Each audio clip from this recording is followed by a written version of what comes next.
Hello and welcome back to UFL Tonight. I am your host, James Baker. I just want to take a quick second to thank everybody for all the well wishes and congratulations on episode 1. But thanks to all of you, you made episode 1 of UFL Tonight the most watched show in PFN history. So I hope you continue watching. We promise to bring you quality content all season long. But if the top quality content is what you're after, I gotta admit something, I'm getting brutally frame-mogged by these guys. As our last episode aired, the league held their annual media days at the esports facility next door to the UFL headquarters. Now, Fox Sports' content team knocks it out of the park every year, but this year was just a whole nother level of aura. We had players iced out, Battlehawks with actual swords, and so much random dancing that this could be an episode of iCarly. Now, teams were scheduled to hold scrimmages the days following Media Day, but apparently these all got rained out and postponed to this weekend. So we have to wait a little bit to see these teams, but another team you're going to see this 2026 UFL season is going to be the Barstool Sports content team. Columbus's very own Tate Moore announced on X last week that both him and his Barstool co-worker Ben Mintz will be attending several UFL games this season. Now, they released a list of games. I went ahead and organized them based off the week of the schedule. Starting off, we have week 4, the Orlando at Birmingham game. This is a big one. This is Anthony Beck versus AJ McCarron, and apparently the Barstool staff is fans with the Birmingham offensive coordinator Tyler Siskey. Then in week 6, we have St. Louis at Louisville. Now, this is going to be a packed crowd at Lynn Family Stadium because it's the same weekend as the Kentucky Derby that's held at the Churchill Downs, the same Churchill Downs that the Louisville fans packed out for their fan rally just last month. Then in week 9, DC at Orlando. Now, this is a little bit of a sleeper game right now, but Anthony Becht and that DC staff have worked against each other for years. It's going to be a high-scoring, high-powered game because we always loved all those DC versus St. Louis matchups. Then rounding out the year in week 10, Louisville at Columbus. Makes sense. You know, Ohio State, Columbus, it's Mincy's birthday, going to be a great atmosphere round out the season. Maybe a playoff spot on the line for either team. Who knows as we get into the 2026 UFL season. This shouldn't be too big of a surprise considering UFL co-owner Mike Rapoli's close ties to Barstool Sports owner Dave Portnoy, and of course good old John Gruden, who Rapoli actually contacted to be the commissioner of the UFL. Now, I understand that some of you guys may not be the biggest fans of Barstool Sports, but listen guys, if you love them or you hate them, they get results, as I conveniently switched the topic to Boston Celtics forward Jason Tatum. As he was getting ready for his first game back since rupturing his Achilles, the internet noticed something interesting in his locker. Come on, guys. It's nothing sacred anymore. It's a grown man getting changed. Do we really have to be looking at what's in his locker? Anyways, the St. Louis native appears to be a big Battlehawks fan and an OG repping a 2020 Battlehawks shirt. I'm going to go as far as to even say that the Battlehawks are Tatum's good luck charm because we've seen this shirt twice.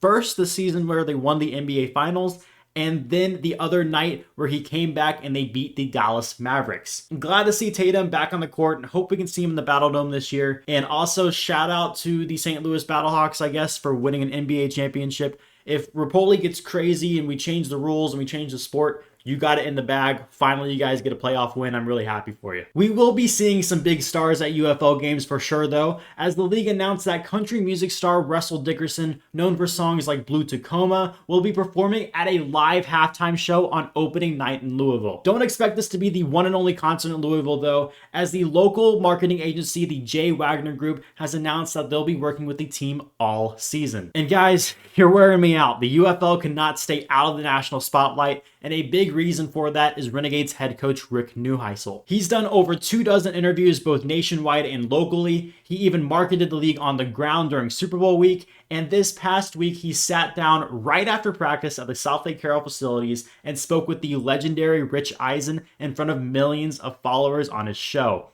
The pair chatted about the current state of college athletics and spring football's role in the football world, and they had some fun when discussing the 4-point field goal. Take a look. And imagine the idea of a coach at the end of a game down 3, and he's got a 51-yarder, and he tells the quarterback to take on third down a 10-yard sack so that he can get 61 and win the game. Imagine that coach and the kahunas that would take. Yes, exactly. And I want to be that coach, yes, Rich. You I want to be that coach. Yeah, you do, Rick Neuheisel. So again, I absolutely love the confidence there from Coach Neuheisel. How did that get there? That's crazy. Saturday, March 28th, 3 p.m., Toyota Stadium. Get your tickets now at theufl.com/tickets. But Rick has been one of the best new additions to this league, but there's also been some new gunslingers that we're going to take a look at this week's roster review. There's a lot of new faces in the UFL this year, and of course we have to talk about the quarterbacks. This year's group may be the youngest, yet the most talented bunch we have ever seen. So today we'll be taking a look at 5 promising quarterbacks: Jason Bean, Dorian Thompson-Robinson, Austin Reed, Taylor Elgersma, and Hunter Dekkers. First up is Jason Bean, who actually grew up and played high school ball in Mansfield, Texas, where the UFL holds some of its practices. He started off college ball locally at the University of North Texas. I actually went there at the same time as him, so I got to watch him play live, and it was awesome. He started 7 games with the Mean Green, throwing 15 touchdowns in his UNT career, before transferring to Kansas, where he'd start 23 games, including his senior year, where he'd go 6-3 as a starter, leading the Jayhawks to a bowl game where he set the Big 12 record with 6 passing touchdowns on top of 434 yards. Bean's mobility is also something to watch out for this year, as he put up over 1,400 rushing yards in his collegiate career. Post-college, Bean was signed to the Indianapolis Colts and stayed with them through August of 2025, despite being drafted first overall by the Memphis Showboats in 2024. Spring football has wanted Jason Bean for a while, and he finally lands in Louisville with the Kings. Next up is a guy some NFL fans may recognize as former Cleveland Brown Dorian Thompson-Robinson. DTR played for the legendary Bishop Gorman High School in Vegas, the same school that's produced DeMarco Murray, Ronnie Stanley, Romeo Dunze, and Alize Mack of the Columbus Aviators. Robinson was a 4-star recruit, putting up over 40 touchdowns his senior year, leading the way for him to sign with UCLA, where he would start 48 games over 5 years, including an awesome final season where he put up over 3,800 total yards and 39 touchdowns. This got him NFL interest, but sadly, poor Dorian suffered the worst fate imaginable. He was drafted by the Cleveland Browns. Yes, he was drafted by the Cleveland Browns in the 5th round of the 2023 NFL Draft. He spent a couple of years with Cleveland, occasionally having to fill in and start. And guys, I get it, he wasn't the best, but listen, at this point, is it the quarterback or is it the organization? Anyways, Robinson was traded away and then later waived and comes to the UFL's Orlando Storm, trying to answer that question. Third is Austin Reed, a little bit of an under-the-radar guy his whole life. Reed's football stardom really starts in the summer of 2019, where he transferred to the University of West Florida to play Division II. That first season, he led them to a national championship victory, which, fun fact, the game was actually held about 15 minutes away from where he's going to be playing now at Toyota Stadium. The game was played in McKinney, Texas. He threw over 7,000 yards and 87 touchdowns in his time in Division II before moving up to D1 at Western Kentucky, and this dude balled out. In his first season at Western Kentucky, he was named the CUSA Newcomer of the Year and led the NCAA in passing. I'll repeat that. He led college football in passing. Fast forward a couple years, and Reed signed as a priority free agent with the Chicago Bears and had a fantastic preseason, going 12 of 16 for 123 yards and a touchdown. However, he would end up on the practice squad until being released before the start of the 2025 NFL season, and he now joins the Renegades as the expected QB2 behind fellow D2 champion Luis Perez. Number 4 is a very interesting story with the Canadian quarterback Taylor Elgersma. Born and raised in Ontario, Elgersma played at Wilfrid Laurier, where he'd be a 3-year starter, throwing 34 touchdowns his senior year, and he was named a first-team All-Canadian, invited to the Senior Bowl, and even briefly signed with the Green Bay Packers after a minicamp tryout. CFL and UFL fans have been keeping an eye on him all offseason, as he was drafted in the 2nd round to the CFL draft to the Winnipeg Blue Bombers, but also reportedly agreed to terms with the Birmingham Stallions. So as UFL training camp grew closer, football fans around the globe were waiting to see what he would do, and the wait was even longer than expected because he was invited to throw at the 2026 NFL Combine. But eventually he showed up to Birmingham Stallions camp at the UFL HQ, where head coach AJ McCarron had to ban him from chewing gum. Can't make this stuff up, guys. And finally, we have Houston Gamblers quarterback Hunter Dekkers. Now, it's admittedly a bit ironic how Dekkers is on the Gamblers, but we'll get to that in a second. To start, Dekkers is one of the best quarterbacks in Iowa high school history, throwing for over 10,000 yards and 126 touchdowns, leading to him being recruited by Iowa State. Dekkers saw a bit of action his freshman year, but he was set to be the starter his sophomore season until Iowa's Criminal Investigation Department got a search warrant for Dekkers' apartment and part of a bigger gambling operation. And guys, I'm not here to minimize anything. I get it. It was a stupid decision. He probably admits it's a stupid decision, but he was busted for using DraftKings underage. He was like 20 years old. His DraftKings account had about $2,800 in it, and he placed about 300 bets. Of those, they found one, just one, that he placed on his team to win, and he was a backup on the team. He didn't even get any playing time because he was a true freshman. Like, I get it. It's wrong. Shouldn't be doing it. Mixing gambling and sports is never good. We're seeing it more and more. And, I understand going after the big guys, but in this case, if we're arresting every 20-year-old with a DraftKings account, like there's 10,000 of them on every SEC campus. So I really feel like there's bigger fish to fry. And this got Dekkers outright banned. Yeah, completely banned, no suspension from the NCAA. So he was forced to take the JUCO route. At that JUCO, he finally thrived. He threw for over 30 touchdowns and led his team to the national championship, leading way for him to join the New Orleans Saints. He spent some time with them, even being named to their active roster for the final week of the 2025 NFL season. And now this year, he joins the Gamblers, which admittedly, I hope he thinks is hilarious because I think it's awesome and I can't wait to watch him this year. So those were 5 great quarterbacks, and every week we have our Friday top 5. So why don't we do a special one where we showcase the top 5 plays of some of these rookie quarterbacks. We have Hunter Dekkers, Iowa State against Texas, takes matters into his own hands, running in for the 12-yard score to go up. Then number 4, we have the Canadian Taylor Elgersma, first Canadian to ever get an invite to the Senior Bowl with a deep shot down the sideline. Hope to see that this UFL season.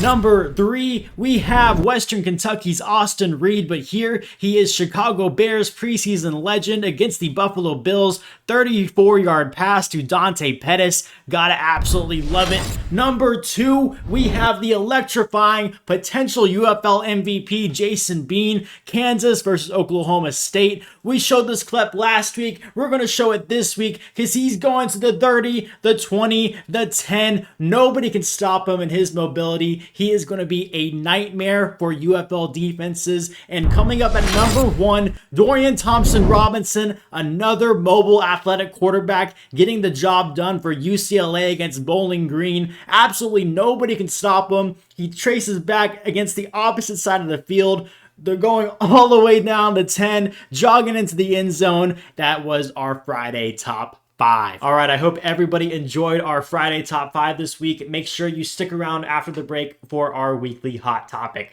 What's up, guys? I am here at Toyota Stadium, home of the Dallas Renegades, right where you're going to be March 28th at 3 p.m. when we take on the Houston Gamblers. Guys, they're running a kickoff challenge right now. Tickets are 33% off. You can get in the door right here for $15, under $15 even, after fees, after taxes. So there's zero reason not to be here. It's going to be an electric environment. You're not going to want to miss it. TheUFL.com/tickets.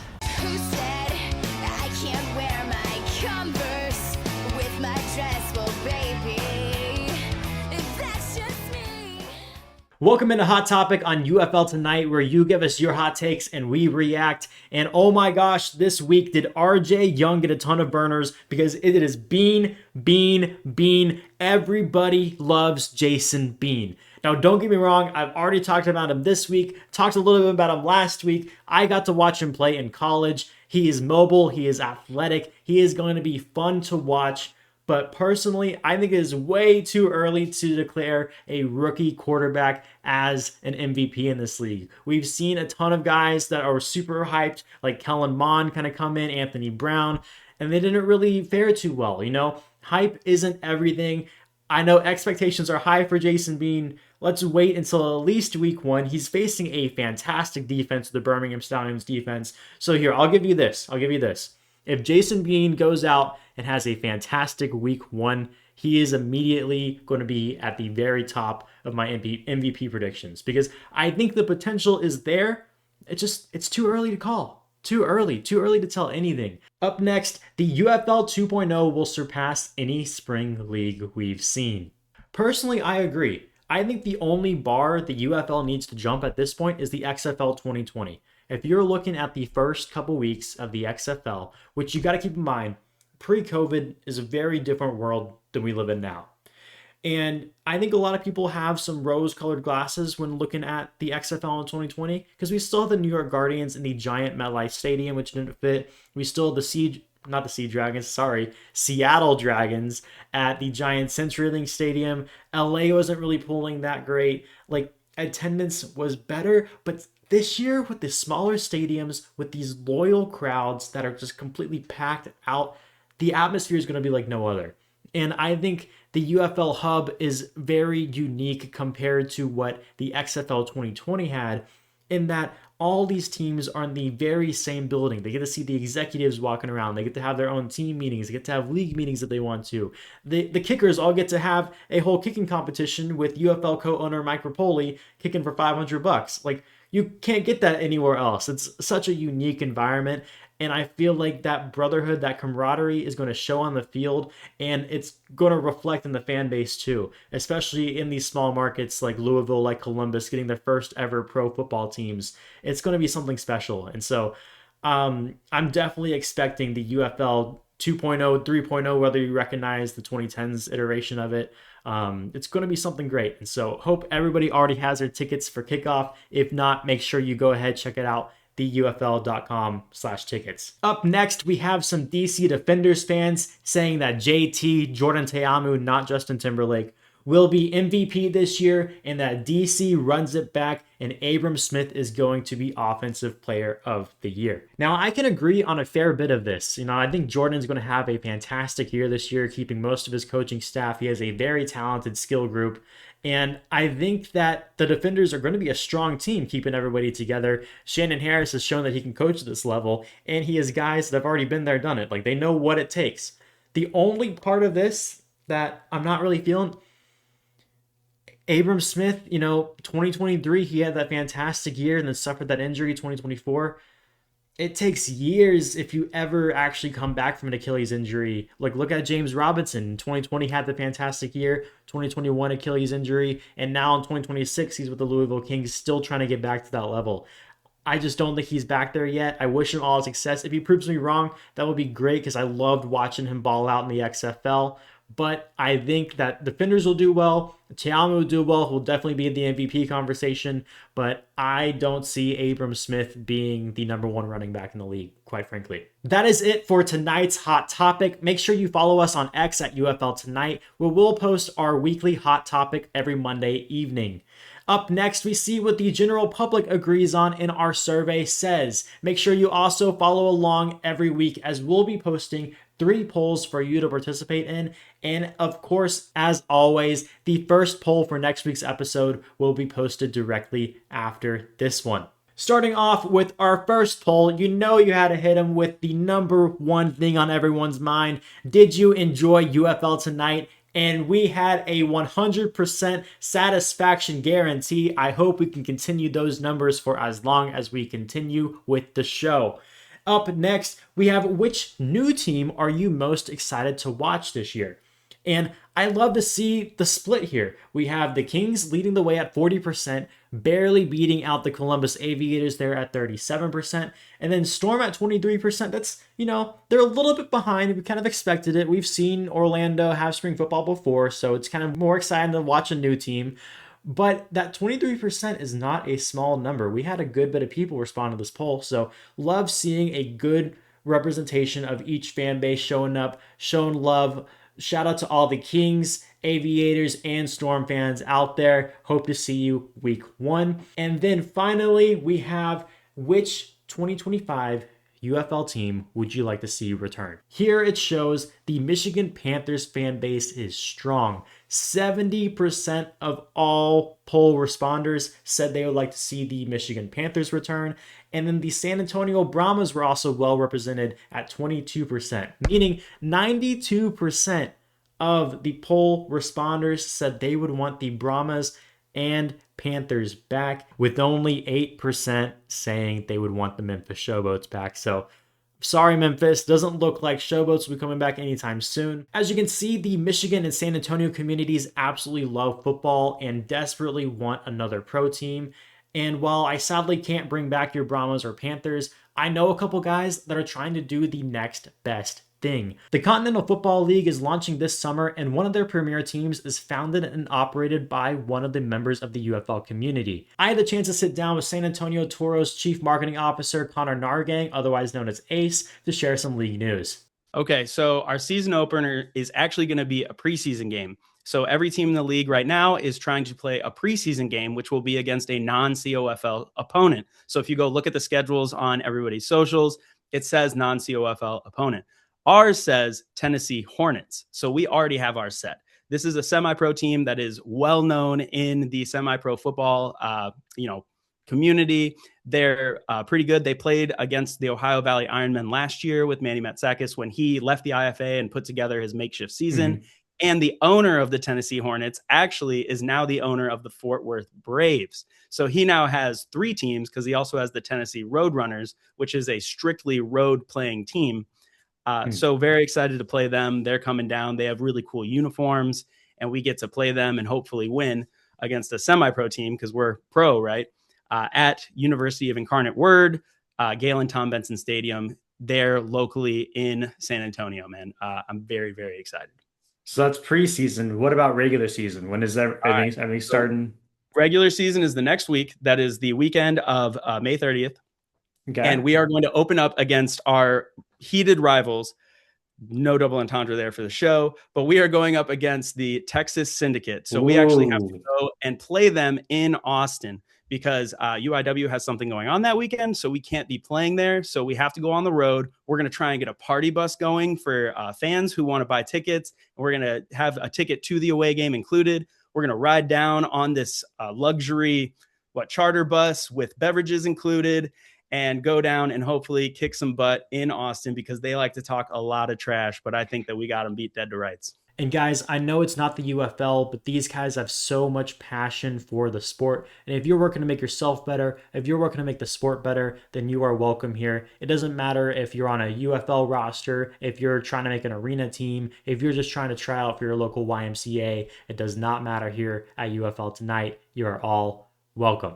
And with that, that leads us into our community spotlight where we share the best content and UFL creators of the week. First off, we have UFL Senior VP of Football Ops, David Dykman, who shared a picture of him, CEO Russ Brandon, Digital Content Coordinator Ethan Birch, and the Orlando Storm coaching staff all getting together after practice. This is one of the best parts of the UFL's hub model is getting to see the league execs around the individual teams and their staffs. Everyone is in the same building and is just one call away. They're really putting an emphasis on family this year, as you can see, and it's going to be just fantastic to watch this atmosphere grow as the season goes on. Up next, the Battlehawks shared the first winners of the Be a Coach for a Day sweepstakes. The pair got to stand on the sidelines up close in practice as the only fans in attendance. What a cool experience and cool couple of dudes enjoying a good laugh. They knew better than to tell me that I'm coach for the day, because if they made me coach for the day, we wouldn't be laughing, there would be changes. And finally, Dee Love Sports shares that she found a 2026 DC Defenders official game ball, coincidentally right after she interviewed head coach Shannon Harris. Now, her interview was great. Highly recommend you go check her stuff out. And we always want to highlight an individual creator each week here at UFL Tonight. And this week we are highlighting a very special one. This man traveled all the way across the country just to make sure you are informed on your latest UFL news. I got to speak with Pro Football Newsroom's senior insider, James Larson. Now, every time I see you, you're always on a phone. You're like Shams over there. What's kind of been the weirdest spot or hardest spot that you've ever had to break a story?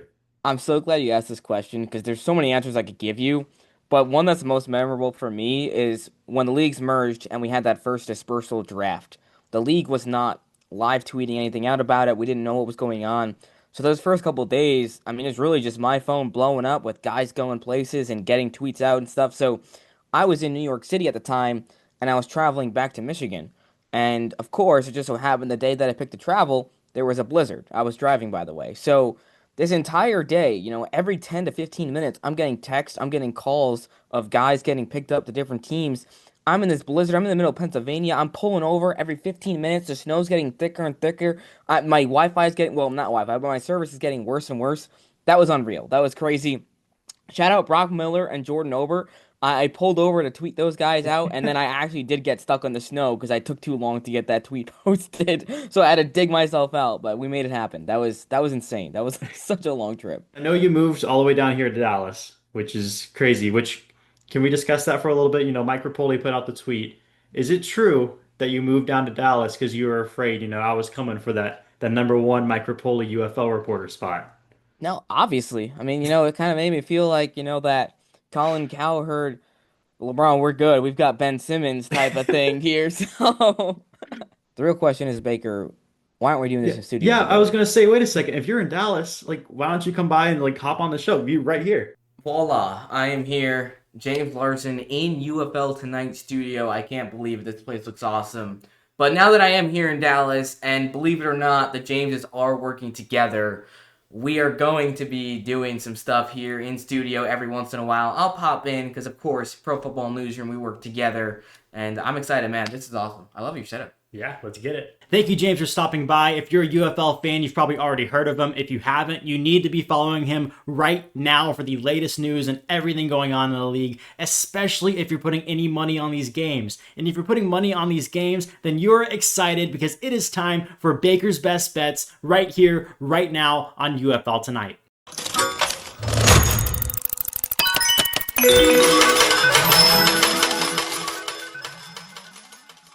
The championship odds haven't really moved from last week, but let's take our first look at week 1.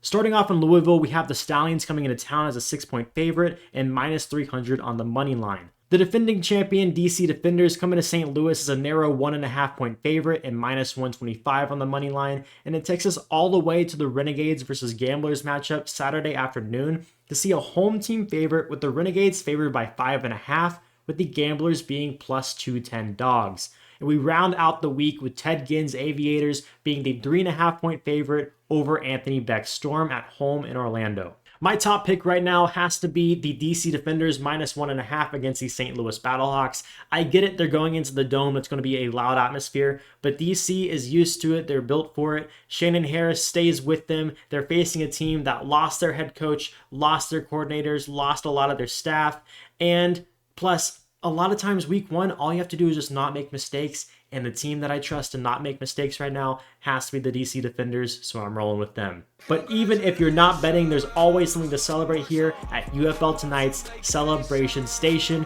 where we celebrate all the birthdays of the past week. So our birthdays of the week, starting up on March 7th, we have a pair of Battlehawks with Blake Jackson, wide receiver, and head coach Ricky Prohl. A pair of Gamblers with DeMarcus Gates and Matt Harmon, and then finally defensive tackle Isaiah Coe for the Stallions. Then on March 8th, we want to recognize a UFL alum with running back Jacob Sailors of the Detroit Lions, formerly the St. Louis Battlehawks.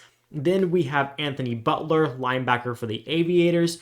And we always love our long snappers, as March 8th is Jordan Silver, the long snapper for the Louisville Kings birthday, and March 9th is Peyton Bunch, the long snapper for the Columbus Aviators birthday, along with Pita Tamupenu, defensive end for the St. Louis Battlehawks. On March 10th, we had Mitchell Agunde, linebacker for the Gamblers birthday. March 12th was Jalen Redmond, defensive tackle for the Minnesota Vikings, formerly the Dallas Renegades, and then Tay Crowder, linebacker for the Birmingham Stallions. We also want to give a shout out to PFN's Max Holbrook, who had his birthday this past week as well and got to celebrate in Vegas. Shout out to you, Max. Thank you for watching every week. This next week is going to be a busy one for the league. As I mentioned, the team is scheduled to have more scrimmages this weekend, but there's also some stuff for fans to enjoy. The DC Defenders, Columbus Aviators, and St. Louis Battlehawks have announced fan festivals on March 21st, with DC apparently set to get their first ever mascot.